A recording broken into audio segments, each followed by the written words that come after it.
liturgia do dia de hoje, principalmente o Evangelho, ele daria ocasião para que nós fizéssemos um retiro espiritual com Ele.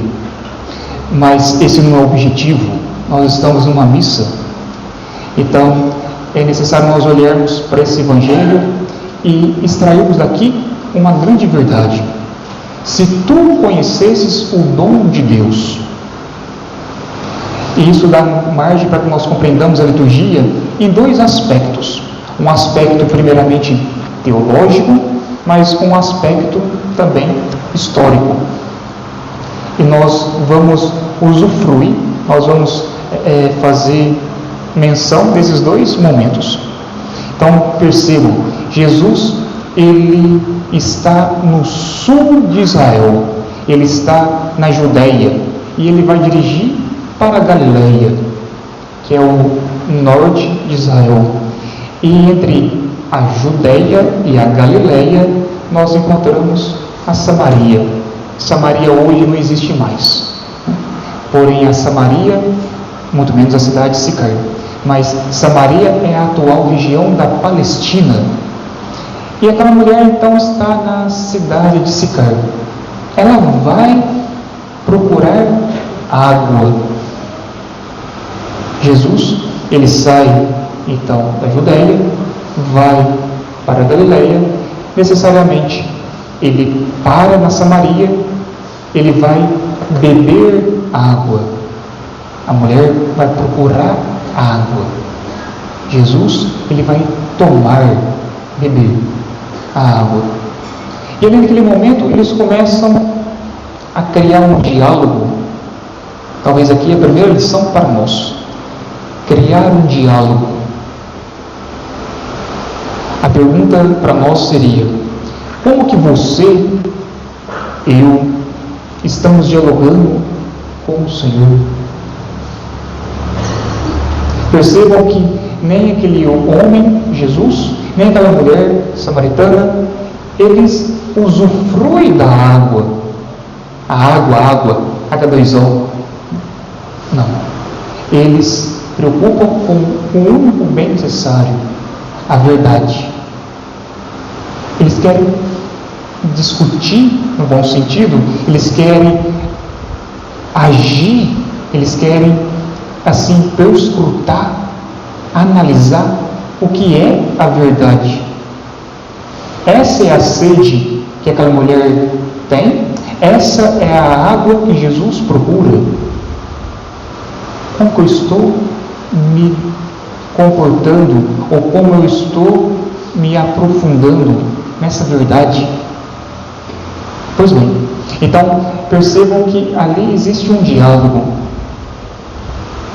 mas esse diálogo também é prolongado não somente no capítulo 4 que nós ouvíamos. Esse momento também ele prolonga lá em São João capítulo 7, versículo 37, um pouquinho antes do versículo 37, praticamente no início do capítulo 7. Jesus, ele está no templo, ele está na porta do templo, ele está participando de uma festa chamada Festa das Tendas, ou no judeu é festa do Sukkot. Essa festa era muito cara para o povo judeu. Essa festa, ela recorda as verdades de outrora, aqueles 40 anos que as pessoas, que os judeus, eles passaram no deserto. Então, no calendário judeu, na época de Jesus, não tinha o mês outubro. Outubro, ele vem com o calendário gregoriano, mas essa festa acontece sempre no finalzinho de setembro, começo de outubro, porque já se deu a colheita. Então, são 7 dias de festa. Pois bem, então Jesus está ali no templo, ele está participando dessa festa, Jesus está na alegria. E aí vem o versículo 37, capítulo 7, versículo 37. Jesus, ele abre os braços e diz: vinde a mim, vós estáis com sede. Mas as pessoas estavam tão assim afissuradas com a festa, que eles não entenderam o que é isso, sede. Eles não sabiam o que era verdade. Eles não entenderam nada. Eles não viviam a fé. Pois bem, se nós caminharmos um pouquinho mais no Evangelho, agora no capítulo 19, no versículo 28, Jesus está no momento da sua crucifixão. Jesus já se encontra no Calvário. Jesus está com os braços abertos, não porque Ele quer, mas as pessoas abriram os braços de Jesus e crucificaram, rasgaram as suas carnes. E aí Jesus, Ele olhando para o alto, Ele fala: tenho sede. Então percebam, lá no Evangelho, capítulo 19, Jesus tinha sede, no alto da cruz. Depois, Jesus, na esplanada do templo, Ele tinha sede. As pessoas não entenderam. Hoje Jesus tem sede. E aquela mulher não compreendeu totalmente o que é sede. É isso que aconteceu na primeira leitura, quando nós ouvimos esse relato do Êxodo. As pessoas que estavam com Moisés, os hebreus, eles começam a murmurar, a reclamar. Eles começam a olhar e dizer assim: olha, você, Moisés, se tivesse deixado nós lá na escravidão, lá no Egito, nós não estávamos aqui morrendo de sede, porque vê, as nossas mulheres, os nossos escravos, os nossos animais estão morrendo de sede. Mas notem, e aqui vem a segunda lição para nós, né? Notem que aquele povo, aquele hebreu, ou aqueles hebreus, eles estavam simplesmente com um olhar epidérmico, periférico, um olhar muito superficial. Se eles estivessem olhando mais internamente, eles diriam: e a minha alma, como fica?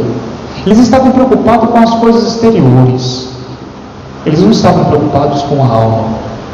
E quando eles criticam Moisés, na verdade eles estão criticando o Senhor, porque Moisés não foi aquele que libertou o povo. Tudo bem, nós aprendemos que Moisés libertou o povo, tá? Moisés libertou o povo, mas quem tocou o coração de Moisés para que Moisés fosse lá e libertasse o povo foi Deus. A iniciativa não foi de Moisés. Moisés foi apenas um canal para Deus. E aquele povo hebreu, eles esqueceram das verdades. Eles esqueceram que outrora, antes, talvez uns 150 anos antes, ou talvez até mais, Deus suscitou um líder em Israel. Eles esqueceram. Depois, Deus abriu o Mar Vermelho. Mas antes de abrir o Mar Vermelho, Deus mandou pragas para o Egito e exterminou as pragas. Eles esqueceram. Eles não lembravam. Deus, Ele abriu o Mar Vermelho, mas eles não lembravam. Deus, Ele prometeu uma terra que emana leite e mel. Eles esqueceram. E talvez a segunda lição para nós é isso. Nós temos um certo esquecimento da verdade. Nós temos um mal de Alzheimer da verdade.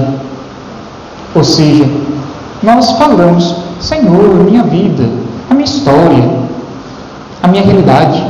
Nós questionamos, murmuramos, nós blasfemamos.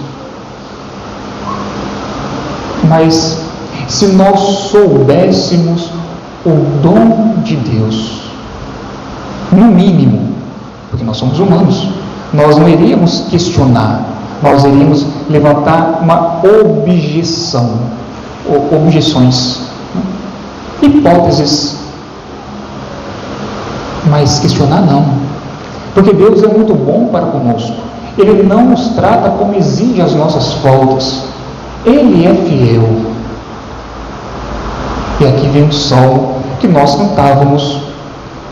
O salmo, ele vem calhar com a primeira leitura, o salmo 94. E na última estrofe do salmo dizia: Oxalá ouvisses hoje a sua voz, não fecheis os corações como em Meriba. Não fecheis os corações. A palavra não é fechar, é machan em hebraico, significa endurecer, tornar-se áspero, tornar uma coisa bruta. Então, o meu coração muitas vezes é fechado, duro, é áspero. O meu coração é indiferente. Nós usamos essa palavra, indiferença. Esse salmo, ele está calhando com aquilo que aconteceu no livro do Êxodo, lá no capítulo 7, versículo 3. Moisés está dialogando com Deus e fala: olha, o senhor quer que eu vou lá libertar o povo do Egito, mas existe uma pessoa que chama Faraó. E essa pessoa, Faraó, ela é muito severa. Eu tenho medo. Aliás, eu sou até gago, não consigo falar. E Deus diz: olha, não tenha medo, é eu que falarei por ti. Diga que o Ego-me, o eu sou, te enviou. Vai lá, liberta meu povo. E Moisés vai. Aí vem o versículo 3 do Êxodo, capítulo 7, versículo 3. E ele diz assim: e Moisés endureceu o coração. Essa dureza do coração do faraó é a dureza que existe no povo hebreu. É essa dureza que existe aqui nesse salmo. Talvez, Deus queira que não, mas talvez é a dureza que existe no meu coração. E por isso eu não compreendo a verdade. Mas se soubéssemos o dom de Deus. Por isso que São Paulo, na segunda leitura, ele vai, aqui está os Romanos, capítulo 5, mas os versículos são fragmentados. São Paulo fala uma coisa interessante e muito bonita. Ele diz assim: a esperança não decepciona. E aí? O que é isso? Mas o versículo 3, que nós não líamos, mas nós podemos ler em casa, capítulo 5, versículo 3. O versículo 3, depende da sua tradução. A minha é a Bíblia Septuaginta, do latim, tradução do latim. Mas ela diz assim, o versículo 3: por acaso ignorais que sois batizado em Cristo Jesus? Pois bem, se nós soubermos que o batismo vem de Deus Pai, Deus Filho, Deus Espírito Santo, Deus Trindade, nós vamos compreender que a esperança não decepciona. Agora, se eu vivo como o mundo, outra palavra, se eu vivo no mundanismo, como que eu vou dizer a esperança não decepciona? Não entendo. Agora, se eu estou enraizado no seio de Deus, Pai, Filho, Espírito Santo, eu sei que a esperança é fiel. A esperança não decepciona. Blaise Pascal é um escritor, matemático, filósofo, teólogo.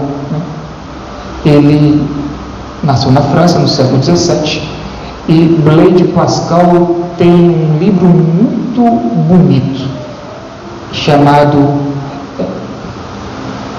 Pensée. E nesse livro, Pensée, ele fala sobre o mistério de Cristo. E ali ele diz que muitas vezes nós somos pagãos, travestidos de cristãos. Uma palavra forte, Mas é isso. Eu falo que eu sou cristão, mas os meus atos, a minha vida, é de um verdadeiro pagão. Quando eu preparava a homilia, eu lembrava assim, de um detalhe que talvez vocês vão assim, calhar, né? Vai introduzir para vocês. Quando eu era pequeno, bom, até só pequeno, mas quando eu era pequeno assim de idade, né? Quando eu era pequeno, eu ganhava, sei lá, dos meus pais, um tênis para ir para a escola. Nossa, eu lembro que eu tinha um cuidado, um zelo para não sujar. Aí eu ganhava alguns livros para poder estudar. Aí eu punha assim com total dedicação dentro da mochila e não queria fazer orelhas naquelas páginas. Aqui na Assembleia tem muitos pais, mães, né? Então acho que vocês vão compreender bem. Vocês devem ter, com certeza, tiveram filhos, têm filhos, graças a Deus. E quando a criança é pequena, é bebê, talvez tenha sim meses, poucos meses de vida, né? Aí a pessoa olha e fala assim: nossa, que criança bonita, eu posso pegar? Aí você fala assim: pode, mas aí você não fala, mas você está pensando: olha, cuidado, viu? Não torta o bracinho da criança, não deixa a cabecinha da criança cair.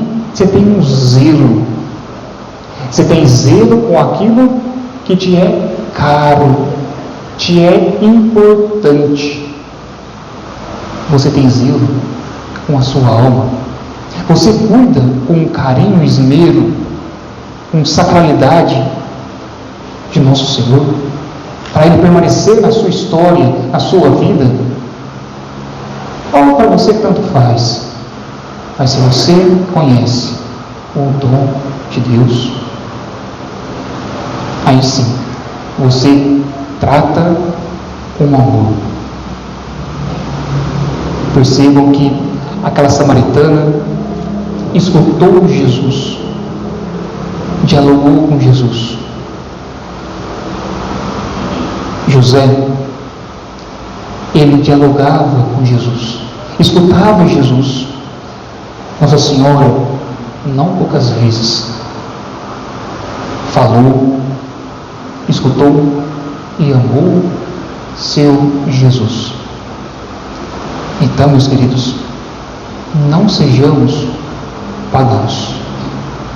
Vivamos a verdade para sermos verdadeiros cristãos. Glória ao Pai, ao Filho e ao Espírito Santo,